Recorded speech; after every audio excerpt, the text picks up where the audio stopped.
लोपसांग डोकपासांग, जिसे आपने फिल्मों में देखा तो ज़रूर होगा, लेकिन शायद उसके नाम और उसकी शख्सियत के बारे में आपको बहुत कुछ पता नहीं होगा।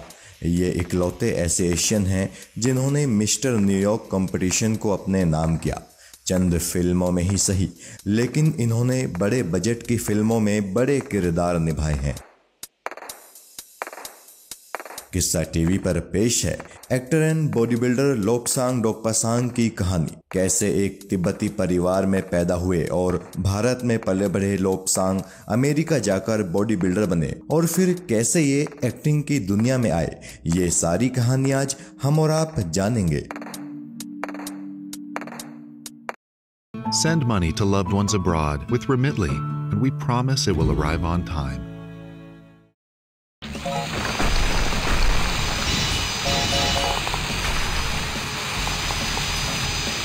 लोपसांग की कहानी शुरू होती है इनके जन्म से भी पहले।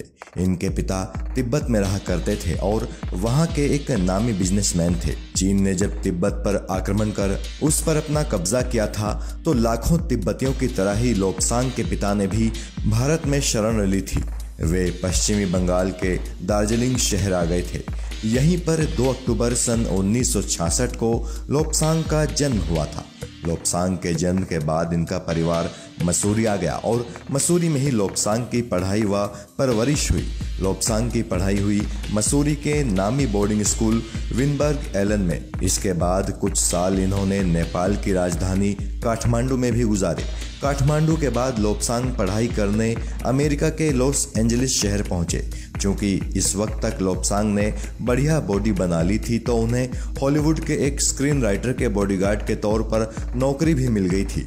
इसी दौरान इनकी मुलाकात बॉडी बिल्डिंग के लेजेंड रॉबी रॉबिन्सन से हुई। रॉबी रॉबिन्सन से हुई इस मुलाकात ने लोपसांग की जिंदगी पूरी तरह से बदल दी। ये भी बॉडी बिल्डिंग को जुनून की हद तक प्यार करने लगे। एक दफ़ा ये न्यूयॉर्क में रहने वाले अपने एक अंकल से मिलने गए। न्यूयॉर्क में ही ये एक लोकल बॉडी बिल्डिंग चैंपियनशिप देखने गए थे। वहां एक शख्स ने इनका मजाक उड़ाते हुए कहा कि कोई भी तिब्बतियन या एशियन ये बॉडी बिल्डिंग चैंपियनशिप नहीं जीत सकता। उस शख्स की बात इन्हें बहुत बुरी लगी। इन्होंने अपने मन में ठान लिया कि हर हाल में ये उस बॉडी बिल्डिंग चैंपियनशिप को जीत कर दिखाएंगे। और फिर शुरू हुई इनकी बेहद कड़ी मेहनत। अब तक Lobsang sports science and nutrition की अपनी डिग्री पूरी कर चुके थे। साथ ही साथ ये बेहद कड़ी मेहनत भी कर रहे थे। अगले साल ये न्यूयॉर्क की उसी बॉडी बिल्डिंग चैंपियनशिप में हिस्सा लेने पहुंचे और उसे जीत भी गए। इसके बाद लोपसांग ने मिस्टर कनी, मिस्टर मैनहट्टन और 3 दफ़ा मिस्टर न्यूयॉर्क जैसी बॉडी बिल्डिंग प्रतियोगिताएं अपने नाम की। मिस्टर न्यूयॉर्क जैसी प्रतिष्ठित बॉडी बिल्डिंग प्रतियोगिता को जीतने वाले ये पहले एशियन हैं। बॉडी बिल्डिंग के साथ साथ लोपसांग न्यूयॉर्क से फिल्म और एक्टिंग की पढ़ाई भी कर रहे थे। न्यूयॉर्क के उसी कॉलेज से इन्होंने एक्टिंग की पढ़ाई की है जिससे रणबीर कपूर ने भी एक्टिंग का डिप्लोमा किया है। न्यूयॉर्क में बॉडी बिल्डिंग के क्षेत्र में इनका इतना नाम हुआ कि नेपाल के राजा के बेटे से इनकी बढ़िया दोस्ती हो गई थी। उन्हीं के कहने पर लोपसांग ने सैफ गेम्स में नेपाल की तरफ से हिस्सा लिया और उस साल इन्होंने नेपाल के लिए बॉडी बिल्डिंग में गोल्ड मेडल जीता। ये गोल्ड मेडल जीतने के बाद तो लोपसांग भारत में भी बहुत लोकप्रिय हो गए। इसी दौरान लोपसांग मुंबई आए और यहाँ वो सोहेल खान और संजय दत्त की फिल्म मैंने दिल तुझको दिया के सेट पर पहुँचे। संजय दत्त और सोहेल खान से इनकी बढ़िया दोस्ती हो गई। इस फिल्म के सेट पर एक्शन डायरेक्टर एलन अमीन ने इन्हें देखा और वो इनकी बॉडी से काफ़ी प्रभावित हुए। एलन अमीन ने इनसे कहा कि तुम्हें फिरोज खान साहब से मिलना चाहिए। अपनी एक फिल्म के लिए वो तुम्हारे जैसी पर्सनैलिटी वाले शख्स की तलाश में हैं। एलन अमीन के कहने पर लोपसांग फिरोज खान के ऑफिस उनसे मिलने पहुंचे। वहां पहुंचकर ये उस वक्त हैरान रह गए जब फिरोज खान ने इन्हें बताया कि वो इन्हें जानते हैं। ये हैरान थे कि आखिर फिरोज खान जैसी बड़ी हस्ती इन्हें कैसे जानती है। तो हुआ कुछ यूं था कि जब ये मुंबई आए थे तो बॉम्बे टाइम्स अखबार में इनके बारे में एक बड़ा सा आर्टिकल छपा था और उसी आर्टिकल को पढ़कर फिरोज खान ने लोपसांग को पहले ही जान लिया था। फिरोज खान ने इन्हें जुहू स्थित अपने बंगले पर बुलाया। उन दिनों फिरोज खान खान अपनी फिल्म जानशीन की तैयारी कर रहे थे। अपने घर पर फिरोज खान ने लोब्सांग का एक स्क्रीन टेस्ट लिया। फिरोज खान को लोब्सांग की पर्सनैलिटी बेहद पसंद आई। उन्होंने अपने बेटे फरदीन से कहा कि उन्हें उनका शेर खान मिल गया।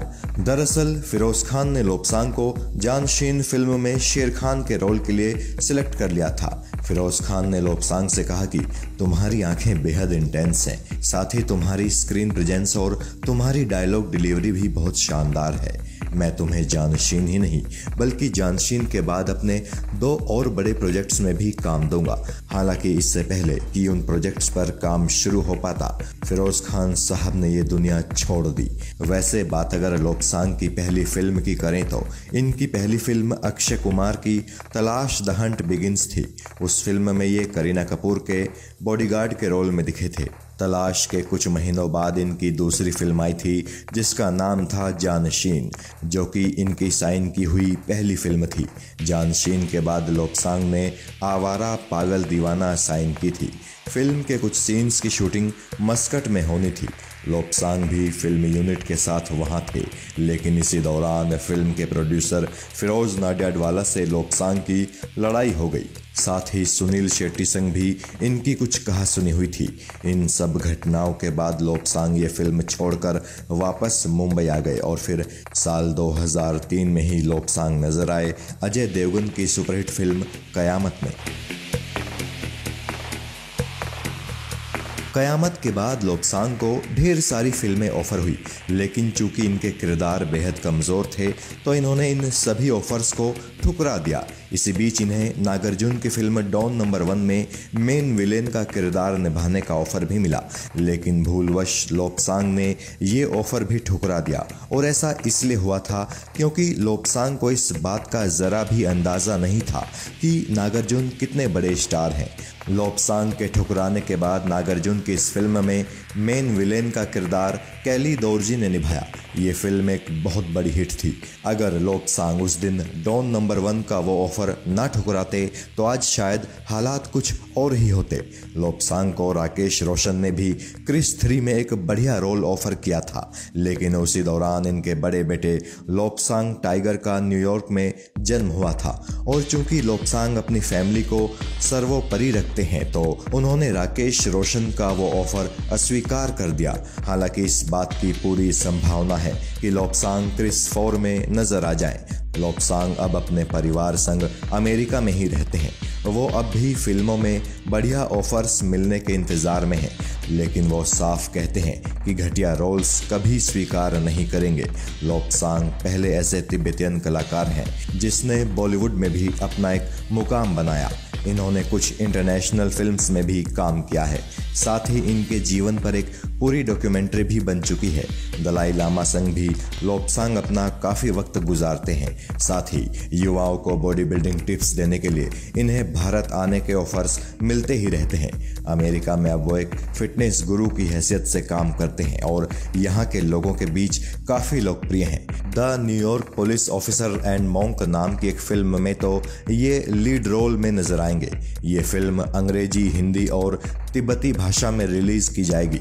हालांकि पिछले कुछ सालों से ये फिल्म अटकी पड़ी है। किस्सा टीवी उम्मीद करता है कि जल्द ही लोब्सांग को दर्शक किसी दमदार फिल्म में किसी जबरदस्त किरदार में देखें। साथ ही किस्सा टीवी उनके परिवार की सलामती और उनकी अच्छी सेहत की प्रार्थना भी ईश्वर से करता है।